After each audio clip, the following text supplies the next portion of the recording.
ये question SSC CGL 2023 में आया हुआ है और ये प्रॉफिट एंड लॉस का क्वेश्चन है। इसको मैं ज़्यादा लंबा वीडियो ना हो इसलिए मैं सबसे शॉर्ट में बताऊँगा जिससे आप जल्दी से क्वेश्चन को कर लो।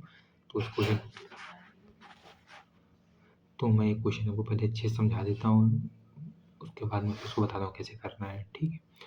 तो ये क्वेश्चन है, if marked price of articles is 25% more than the cost price on and discount given on the articles is 10%, find profit percentage on the article, ठीक।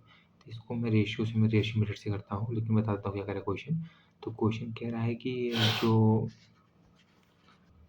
तो मतलब सिंपल सा ऐसा कह रहा है, जो आर्टिकल पे जो मार्क प्राइस पड़ा हुआ है, जिस पे लिखा हुआ है, वो जो कॉस्ट प्राइस होता है उससे 25% एक्स्ट्रा लिखा हुआ है, 25% ज़्यादा लिखा हुआ है, ठीक है। और उस आर्टिकल को 10% पे 10% डिस्काउंट देके सेल किया जाता है, तो प्रॉफिट परसेंटेज क्या होगा आर्टिकल पे, ठीक।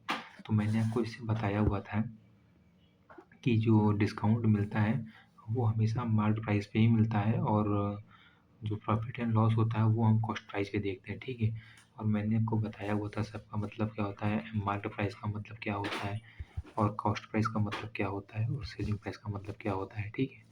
तो मार्केट प्राइस का मतलब होता है कि जो प्राइस आर्टिकल पे मार्क रहती लिखी रहती है उसे मार्केट प्राइस कहते हैं और मार्क इंग्लिश में कहते हैं, हिंदी में कहते हैं अंकित मूल्य। और कॉस्ट प्राइस मतलब होता है कि जिस प्राइस पे शॉपकीपर हमको सामान सेल करता है उसको कॉस्ट प्राइस कहते हैं और जिस प्राइस पे हम दुकानदार से मतलब शॉपकीपर से खरीदते हैं उसको हम सेलिंग प्राइस कहते हैं, ठीक है। और जो हमारा प्रॉफिट एंड लॉस होता है वो हमारा कॉस्ट प्राइस पे होता है और जो हमारा डिस्काउंट होता है वो हम इस पे करते हैं, ठीक है। अब मैं इसको बताता हूँ सबसे बेस्ट मेथड कैसे होता है करने का, ठीक है। क्वेश्चन कह रहा है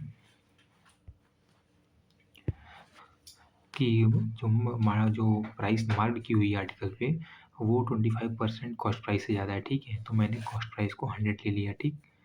अब मैंने कॉस्ट प्राइस को 100 ले लिया, तो मैं अब मार्केट प्राइस को कितना लूँगा, 25% एक्स्ट्रा है। तो 100 का 25 होता है और इससे एक्स्ट्रा मतलब 125 हो गया इधर, ठीक है। फिर कह रहा है 10% डिस्काउंट देना है और फिर इसको सेल करना है, ठीक।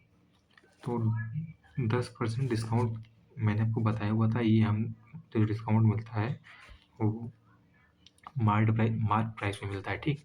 तो 125 को अगर हम 10% के डिस्काउंट पे बेचेंगे तो कितना हो जाएगा आपका ये अब क्या हो जाएगा 12.5, ठीक है। तो अब ये 12.5 हो गया इसका, तो इसका मतलब हम इसको कितने में सेल कर रहे हैं इस आइटम को, इसको यहाँ पे लिख लेते हैं। तो 125 का 1/10 आपको कितना हो जाएगा 12.5, ठीक। यहाँ से मैं इसको लिख कर आप कन्फ्यूज हो जाओगे, ठीक। 125 का 1/10% 12.5 हो गया। अब आप इस 12.5 को, ये जो है आपका 12.5, ये जो आपका 12.5 है इसको आप जब इससे सब्ट्रैक्ट करोगे जो वैल्यू आएगी वही आपकी सेलिंग प्राइस हो जाएगी, ठीक है। तो 125 से आप 12.5 को जो 125 से 12.5 को आप सब्ट्रैक्ट करोगे तो आपका आ जाएगा 112.5, ठीक है। कितना आ जाएगा आपका 112.5। मैं थोड़ा सा नीचे लिख देता हूँ इसको,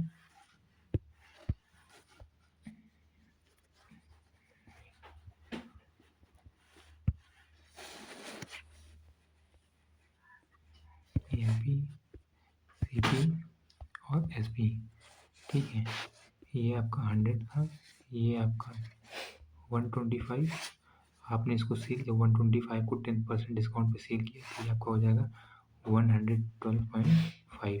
तो आपको प्रॉफिट कितने का हुआ 100 पे 12.5 का प्रॉफिट हुआ और परसेंटेज में कितना हो जाएगा 12.5% हो जाएगा, क्योंकि 100 पे कोई भी चीज़ उतनी होती है, 12.5% का आपको प्रॉफिट हो जाएगा इसके कंपेरिजन में। तो ये आपका हो जाएगा ऑप्शन नंबर 2।